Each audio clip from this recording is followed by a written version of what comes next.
Finally your weight is over. AIIMS CRE 2025 का result जारी किया जा चुका है और उसमें देखेंगे जो पोस्ट कोड है फार्मेसी के लिए, उसके लिए भी जो फार्मासिस्ट की कैटेगरी थी, the result has been finally announce. So क्या कुछ इस वीडियो में हम लोग देखते हैं। यहाँ पर आप एम्स सीआरई का रिजल्ट आप सर्च करेंगे तो आपके पास ये वेबसाइट खुलेगी and this is going to be the page common recruitment examination 2025। आप सभी को पता है कि पहले ईएसआईसी का, सीजीएचएस का और जितने भी आसपास के जो एग्जामिनेशन होते थे वो सब अलग अलग सेपरेट होते थे। लेकिन अभी देखेंगे आप खास करके ईएसआईसी या फिर और सफदरजंग के हॉस्पिटल वगैरह कई जो वैकेंसीज उनको मर्ज करके AIIMS is going to conduct the examination. तो एम्स फाइनली जो है एम्स सीआरई के नाम से एग्जामिनेशन लेता है और वहाँ पर अलग अलग पोस्ट के लिए, अलग अलग एग्जाम्स के लिए जो है सारी चीज़ें कंडक्ट कराई जाती हैं। ठीक है, तो यहाँ पर आप देखेंगे रिजल्ट फाइनली जो है कल को जारी किया जा चुका है। बहुत सारे लोगों ने देख लिया, बहुत सारे बच्चों को नहीं पता है, लेकिन रिजल्ट जारी ही नहीं इंपॉर्टेंट, उसमें क्या कुछ इंपॉर्टेंट बातें हैं, किन बातों का आपको ध्यान रखना, क्योंकि यहाँ से भी आपका सिलेक्शन जो है गड़बड़ हो सकती है। सो किसी भी टाइम पॉइंट पे आपको कोई भी गलती नहीं करनी, कुछ भी चूकना नहीं है। ये बातें शायद किसी ने नहीं बताई होगी, तो यहाँ पर आप जो है अच्छे से सारी चीज़ें देखिए। तो जो भी आपका पोस्ट कोड है, एक बार जो भी वैकेंसी आपकी थी वो सारी चीज़ें, मैं एक चीज़ बता दूं कि एमसीआरई का जब आप डालोगे तो ये इस तरीके का पोर्टल खुलेगा, तो उसमें रिजल्ट सेक्शन खुलेगा, रिजल्ट में डालोगे तो ये सारी चीज़ें खुल रही हैं यहाँ पर। तो आप अपना पोस्ट कोड देखोगे, जिस पोस्ट कोड के लिए आपने अप्लाई किया होता है, जैसे फार्मासिस्ट का आप देखोगे, we are dealing with the pharmacist, तो यहाँ पर 12 पोस्ट कोड 12 जो होगा यहाँ पर इस तरीके से, ये वाला यहाँ पर, ठीक है, ये रही पीडीएफ आपके सामने। तो इस तरीके से पीडीएफ आपकी खुलेगी और रैंक वाइज डेटा जो है जारी कर दिया गया है। ठीक है, क्या कुछ इस पीडीएफ में है एक एक करके हम लोग बात करते हैं यहाँ पर। चलिए आते हैं, मैंने यहाँ पर जो इंपॉर्टेंट बातें हाईलाइट कर दी है। All India institute of medical sciences one of the best medical college जो है भारत में है, जहाँ से सबका सपना होता है कि हम लोग यहाँ से एमबीबीएस करें या मेडिकल की पढ़ाई करें या फिर फार्मेसी की कोई वैकेंसी, या फिर जाने का सपना सभी का होता है कि एम्स में हम जो है काम करें। हालांकि एम्स के अलावा भी आप देखेंगे वर्किंग एनवायरनमेंट ईएसआईसी में आपको मच बेटर मिलेगा, तो एम्स से बेटर ऑप्शंस भी हैं वर्किंग एनवायरनमेंट के मामले में अगर आप जॉब में हैं। ये एक्चुअल ग्राउंड रियलिटी है। आई एम नॉट सेइंग कि एम्स बुरा है, I am not defaming AIIMS, लेकिन वन ऑफ द बेस्ट और प्रेस्टिजियस इंस्टीट्यूट है। लेकिन वर्किंग कल्चर आप देखोगे तो बहुत सारे बच्चे जो है ईएसआईसी के वर्किंग कल्चर को प्रेफर करते हैं। हर सिस्टम की अपनी खामियां होती हैं, हर सिस्टम की कुछ अच्छाइयाँ होती हैं। चलिए एक एक चीज़ें बात करते हैं। रिजल्ट नोटिफिकेशन 183/2025 23 तारीख को जो है ये रिजल्ट जारी किया जा चुका है। ठीक है, 12th जो पोस्ट कोड है फार्मासिस्ट ग्रेड 2 डिस्पेंसिंग अटेंडेंट या फार्मा केमिस्ट या केमिकल एग्जामिनर या फार्मासिस्ट एलोपैथिक। फार्मासिस्ट, कई सारे लोगों को यही पता नहीं कि हमने कौन सा कोर्स कर रखा है। भाई फार्मासिस्ट एलोपैथिक, एलोपैथिक सिस्टम का मतलब English system of medicine, western system of medicine, अंग्रेजी दवाई, यानी अंग्रेजों के टाइम पर लाया गया उसको भारत में। पहले एलिट क्लास के लिए था, अभी वो नॉर्मल लोगों के लिए कर दिया गया। तो ये जो अंग्रेजी सिस्टम आप देखते हो एलोपैथिक सिस्टम, ये होम्योपैथिक फार्मासिस्ट अलग होता है, आयुर्वेदिक फार्मासिस्ट अलग होता है, सबकी क्वालिफिकेशन अलग होती है। तो सीआरई का एग्जामिनेशन 25 अगस्त से लेकर 27 अगस्त के बीच में अलग अलग पोस्ट के लिए हुआ था और ये रही आपका एडवर्टाइजमेंट नंबर, जिसका डेटेड 11 जुलाई 2025 को जो है ये आया था। अब आप देखेंगे किस लिए रिजल्ट जारी किया गया है, रैंक वाइज। आपके डैशबोर्ड पर भी इंडिविजुअल नंबर क्या है, सारी चीज़ें सब कुछ दिखेंगे आपको डैशबोर्ड पर। ठीक है, बहुत जल्दी अपडेट। जब मैंने इसके पहले खोला था तो नहीं कुछ शो हो रहा था, लेकिन अब शायद जब वीडियो डल जाए या फिर आप बाद में देखो तो शायद शो होने लगे। तो फाइनली जो मार्क्स वगैरह है, कैसा आपने परफॉर्म किया, that will be shown on your dashboard login करने के बाद। लेकिन ये पब्लिकली पीडीएफ जारी हुई है, यहाँ पर आपको क्या किया गया है, रोल नंबर वाइज जो है रैंक वाइज चीज़ें जारी की गई हैं। यानी कि ये लोग प्रोविजनली क्वालिफाइड है। अगर इस लिस्ट में आपका नाम नहीं है, you have not been qualified. आप अगर इसमें लिस्ट में आपका नाम है, यू हैव बीन क्वालिफाइड। लेकिन कितने गुना बुलाया गया है वो पोस्ट के अभी सारी चीज़ें मेंशन की हुई है।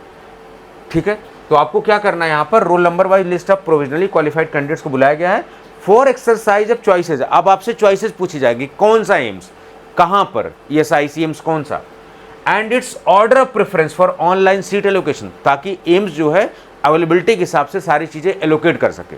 This is the final step. और यहाँ अगर आप गड़बड़ करेंगे तो आपकी रैंक अच्छी होते हुए भी आपको अच्छा एम्स नहीं मिलेगा। यहाँ बेवकूफ़ी नहीं करनी, this is the most crucial step. आपने एग्जामिनेशन क्वालिफाई कर लिया, नाउ इट्स हाई टाइम, तो इसलिए बहुत सोच समझ कर और एक टाइम स्लॉट दिया गया उसी तरीके से। तो इस पीडीएफ में आप अपना सर्च करो, अपना रोल नंबर डालो, अपना नेम वगैरह सर्च करो, सारी चीज़ें। ठीक है, चलो ये पूरी रैंक आप देखोगे, इतने बच्चों को जो है क्वालिफाई किया गया है। ठीक है, अलग अलग कैटेगरी में। अब यहाँ पर जो नीचे ना बहुत इंपॉर्टेंट बातें लिखी हुई हैं, आपको थोड़ा सा वो समझना पड़ेगा। ठीक है, चलिए फटाफट मैं जो है इसको स्क्रॉल करता हूँ। ये 57 पेज का है तो थोड़ा सा टाइम लग सकता है।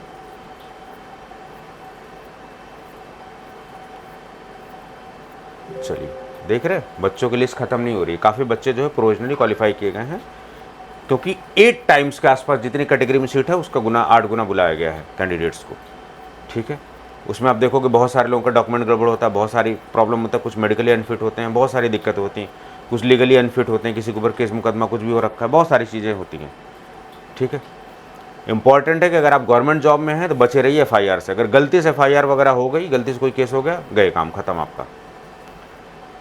तो इन सब चीज़ों में नहीं उलझना है।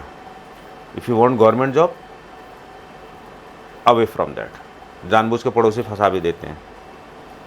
ठीक है, yes, this result is provisional. ये प्रोविजनल है, this is not going to be the final result. ये सारी चीज़ें जारी की जा चुकी हैं। List of candidates provided is 8 times. तो जो भी आपकी कैटेगरी सीट उस समय एडवर्टाइजमेंट में थी उसका 8 गुना बुलाया गया। अगर 4 सीट थी तो 32 बच्चों को बुलाया गया, 8 गुना बुलाया गया जो भी एडवर्टाइजमेंट में नोटिस में थी।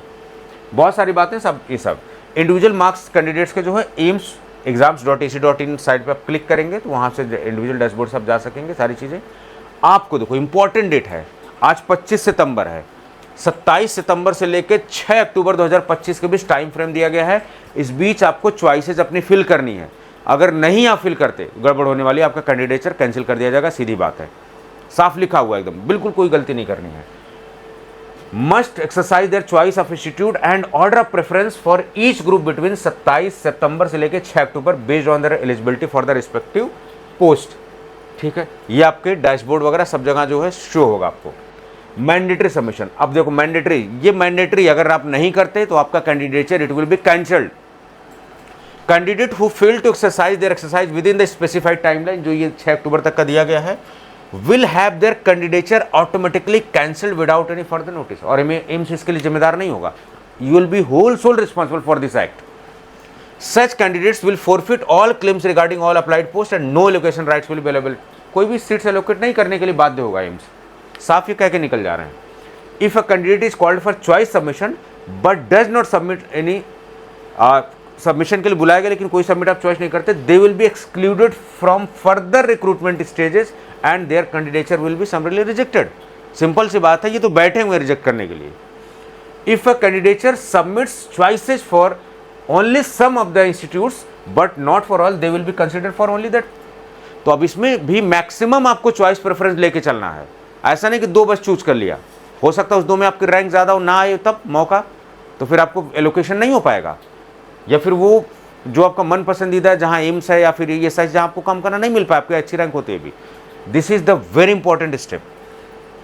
तो आपको सेलेक्टेड ही नहीं भरना, मैक्सिमम भरना है, ज़्यादा भरना चॉइसेस। ठीक है, candidate must carefully review the eligibility, जो भी है आप सारी चीज़ें, जो भी डॉक्यूमेंट्स हैं उन सबको आपको रेडी करके रखना है। किसी भी स्टेज पर अगर आप इनएलिजिबल होंगे, चाहे क्वालिफिकेशन किसी भी, तो आपके कैंडिडेचर को कैंसिल कर दिया जाएगा, भले से आपको सीट एलोकेट हो गई है तो क्या से। ठीक है, ये सब सारी चीज़ें, तो ये सब बातों का ध्यान रखना है। जो टाइम फ्रेम है, this is the time to act timely, बहुत टाइम से आपको एक्ट करना है। बाकी कोई भी दिक्कत हो आप मेरे दिए हुए नंबर पे जो है आप कनेक्ट कर सकते हैं, कोई भी इशूज़ हैं।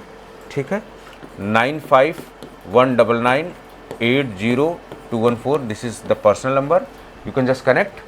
सीरियस कैंडिडेट ही, फालतू का बेमतलब का फ़ोन नहीं घुमा देना है। ठीक है, क्योंकि सीरियस कैंडिडेट्स के लिए हम लोग हेल्प करते हैं, नॉन सीरियस एस्पिरेंट्स के लिए we are not working. We are working for sincere aspirants जो वास्तव में ज़िंदगी में कुछ करना चाहते हैं। बाकी जो हमारे बच्चे सेलेक्ट हुए, जो हमारे बैच से हैं, नहीं हैं, वो भी जो है पर्सनली मेरे नंबर पे आप कनेक्ट करो सारी चीज़ें। ठीक है, बाकी जो हमारे यहाँ से नहीं भी पढ़े, they can also take the help. Platform उनके लिए भी है, हम सभी लोगों के लिए काम करते हैं। आप भी इस फैमिली का पार्ट हो, आप टूटैक्सो से जुड़े हुए, तो you are the part of Tutaxo family. ठीक है, चलिए, तो आशा कर रहा हूँ कि वीडियो काफ़ी हेल्पफुल होगी। ज़्यादा से ज़्यादा इसको शेयर करो और जो भी एक्शन लेना है टाइमली लो और सही से, पेशेंसली। हड़बड़ तड़बड़ के चक्कर में उल्टा पुल्टा मत कर देना, बहुत सोच समझ के, राय मशवरा करके, ठंडे दिमाग से सोच कर, रिव्यू करके, then take the decision, because this decision is going to change your life. Thank you so much.